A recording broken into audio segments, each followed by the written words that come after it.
The events unfolding around the country are not just a response to the tragedy of George Floyd's death at the hands of law enforcement in Minneapolis. That murder is sadly the latest in a long list of injustices experienced daily by people of color around the United States.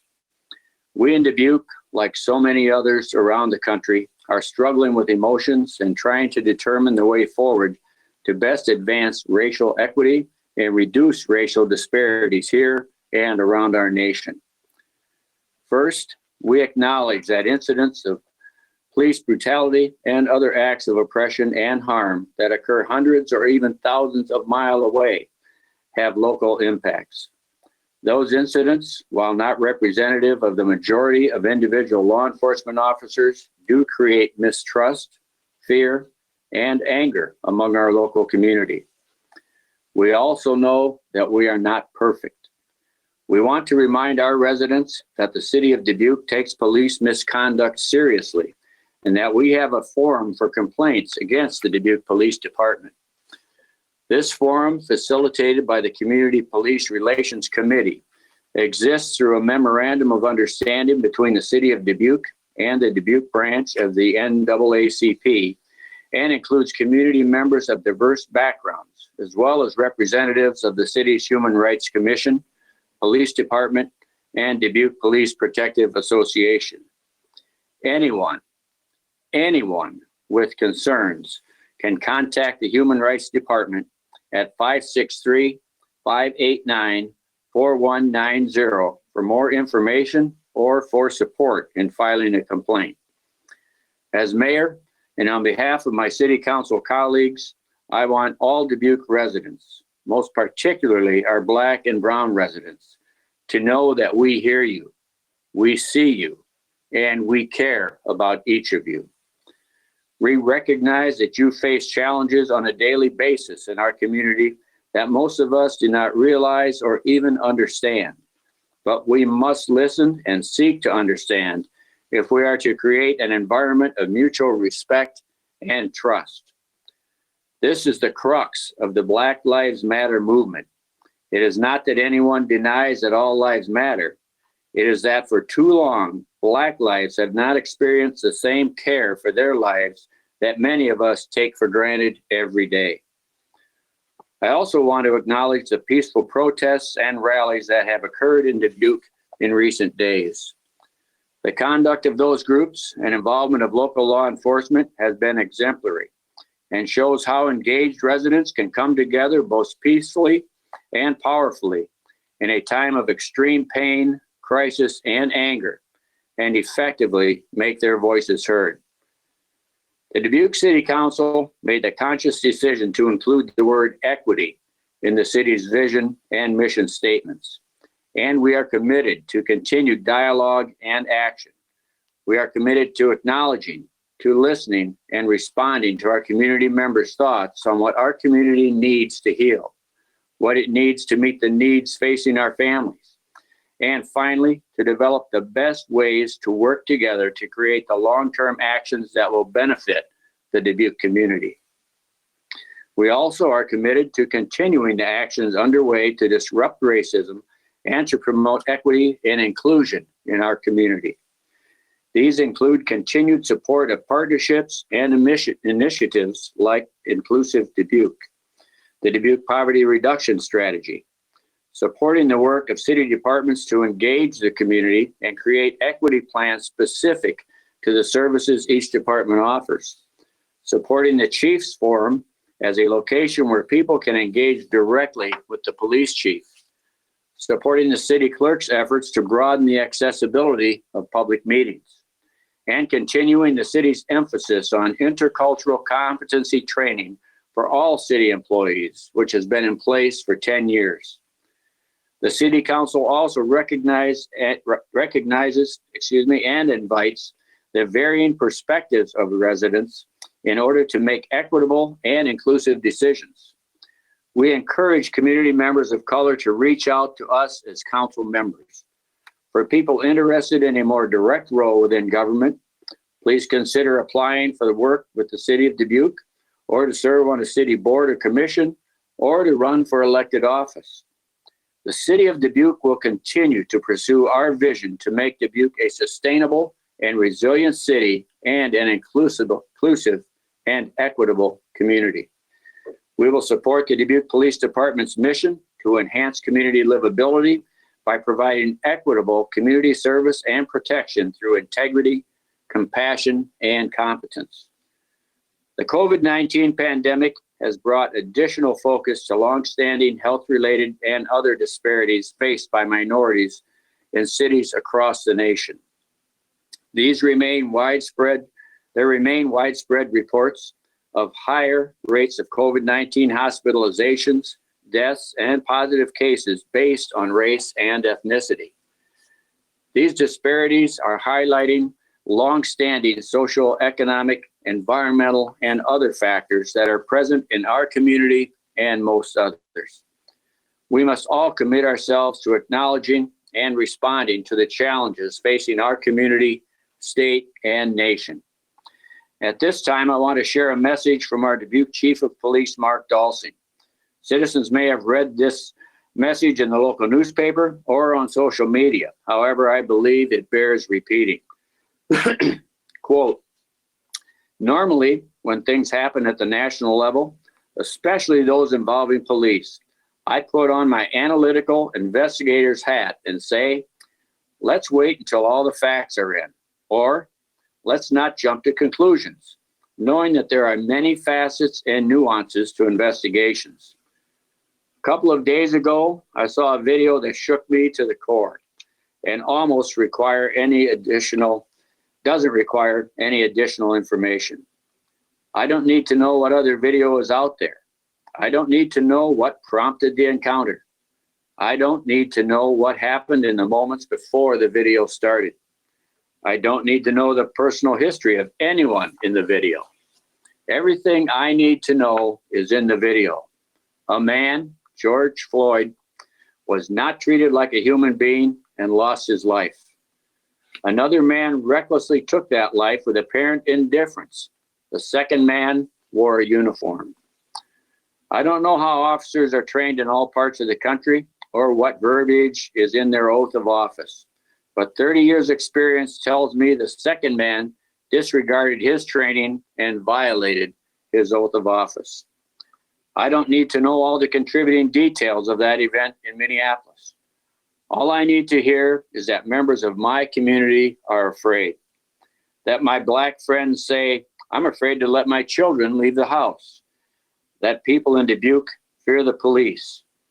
Do not try to dilute Mr. Floyd's death by pointing to the subsequent unrest of the last couple of nights.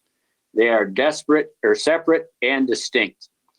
Let's focus on the fact that there is still a lot to fix in society, and that includes things that need to be fixed in law enforcement. As the Chief of Police of the Dubuque Police Department, I will do whatever is within my scope and control to be part of the solution, end quote. Now at this time, I would invite any of my council colleagues to offer any comments that they would wish to share, and just please recognize yourself first. Thank you.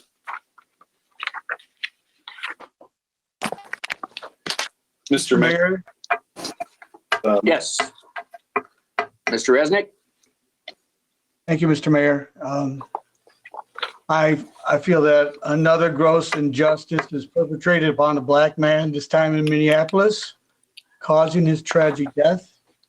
And this outrage builds on other outrages, and our society it explodes in outrage. And I want to say another outrage, and that the racial division in this society is sometimes intentional. And many individuals profit by the dehumanization of others. And so they sow these seeds of destruction. But my question is, how is it that these seeds find fertile ground in the United States, in Iowa and Minneapolis, when we profess allegiance to these high ideals? Like we just pledged allegiance to the flag with the great ideals involved with that. Our American ideals begin with we the people. And we know that we the people means everybody. And also I heard that we have to be tough. with the protesters. And I feel that if you want to be tough, then let's solve the deep and devilish scourge of un-American racism. It's institutional racism, historical racism, nothing new here, racism. That's a tough and absolutely essential job for we the people. And we the people means everybody. Thank you, Mr. Mayor. Okay, thank you. Anyone else? Mr. Mayor, this is Mr. Shaw. Yes, Mr. Shaw, please. In looking at, first, I think it starts with us calling this what it was. In this case, George was absolutely murdered. I believe that sugarcoating it, calling anything different, does not do him justice. I think that what we're seeing here is that this is happening far too close to home for us to say that this isn't happening here. And I think every community in this country needs to do a deep examination of what's happening at home. And I don't think that that requires any consulting third-party dollars. I think that a civically engaged committee can provide a clarity. And don't do that examination, we're ignoring. I think also that chokeholds need to be completely from any type of practice. This is not a spectator support. Any type of submission hold that is designed to cut the blood flow off to the brain and thus oxygen to it needs to be eliminated from this immediately. I appreciate everyone's comments and wish you a good night. Thank you. Thank you. Mr. Mayor? Anyone else? Mr. Russell? Yes. Yes, please. Thank you very much. I certainly agree with the comments made thus far by our mayor and Mr. Resnick and Mr. Shaw. And I think that this horrific incident makes me think about our Pledge of Allegiance, as Mr. Resnick have referenced. We said it every day in school, and I say it every day before our city council meeting and before our Kiwanis meetings. And it states that we are a nation with liberty and justice for all. But we know that isn't happening. And people are hurting. And this pledge only seems to apply to certain people. And our injustices are so pervasive that we take them as normal. And this is a moment that has to remind all of us that we all have a responsibility to make change happen. And it's not just the police. And I think the protests equal an opportunity to elevate the volume and to remind us that things are not okay. Because we always seem to take action when the volume is up, and then we let things go back to normal. But our children are watching, and they see these brutal acts and unequal treatment on the news just like we do. And if we allow this violence to continue without a response, our lack of action sends them a message that this is acceptable. And these kind of behaviors will continue into the next generation, along with the exception of inequality. So I think what it comes down to is, what kind of legacy do we want to leave for our children?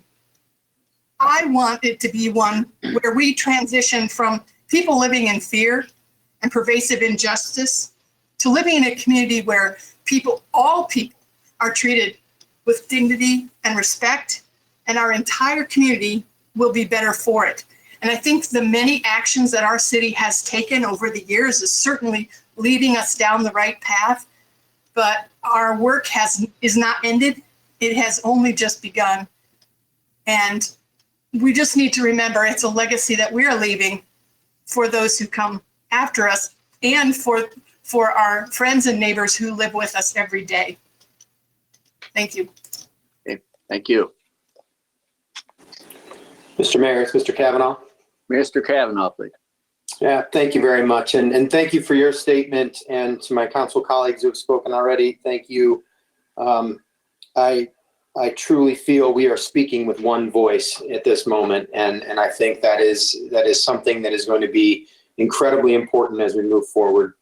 So rather than reiterate some of the same feelings and thoughts that I'm having that you've already mentioned, I just want to focus on one point, and that is that invitation you had to members of the community to reach out to us and reach out to each other in the ways that they've done in the past few days, and really turn these words into action. The action is what is missing far too often from this entire discussion. And when it comes to issues of race, we need to directly discuss and then act. And I'm very hopeful at this moment that what we're seeing in our community is able to sow the seeds of that action that is going to make for real change. So this invitation is very open to everybody in the community to reach out to us as your elected officials, and reach out to the city of Dubuque, and then reach out to every organization to be able to really act on what we are trying to accomplish here. So I'm looking forward to those conversations, and I'm looking forward to seeing some real action coming very soon. Thank you, Mr. Mayor. Okay, thank you. Anyone else? Mr. Mayor, this is Danny. Yes, go ahead. Yeah, so I was able to, I like everyone just echoing the thoughts that we've all been, what we've already heard, and feel how so many of us feel kind of the same, this shock and disgust. Saturday, I did participate in one of the protests or marches, and finding out, listening to what people wanted to hear, and I enjoy the energy of it. I'm glad that it's happening, that there's a younger generation that wants to be heard, that they feel disenfranchised upon, that they feel forgotten, left behind. And I'm hoping that we can communicate with them and get a good dialogue going, because we need to know what we can do. We don't want to see the violence of what's going on elsewhere in the country. And that's been one thing that even this group has been stressing with theirs. They don't want to see the violence either. So that's the biggest thing that I'm taking away from all this, is that we can have a good discussion, and we can try to make some change happen. And time, we just have to be willing to listen. So that's about all I got. Thanks. Okay, thank you. Anything else? Mr. Jones. Good evening. Good evening. I've been looking for words to talk about this for a week now, and they come slow. It's so hard to believe that this is still happening in 2020 in the United States of America. I lived through the 60s and watched with despair on television the things that were happening to the Black community then. I like to think I get it, but I know I don't.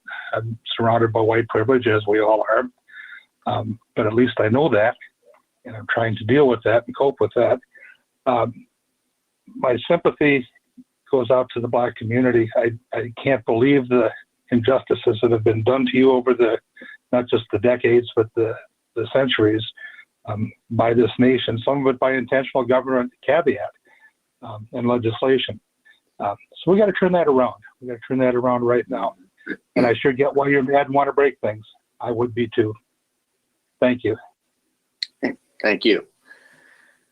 Okay, thank you all for your comments. Kevin, I'll turn it back over to you.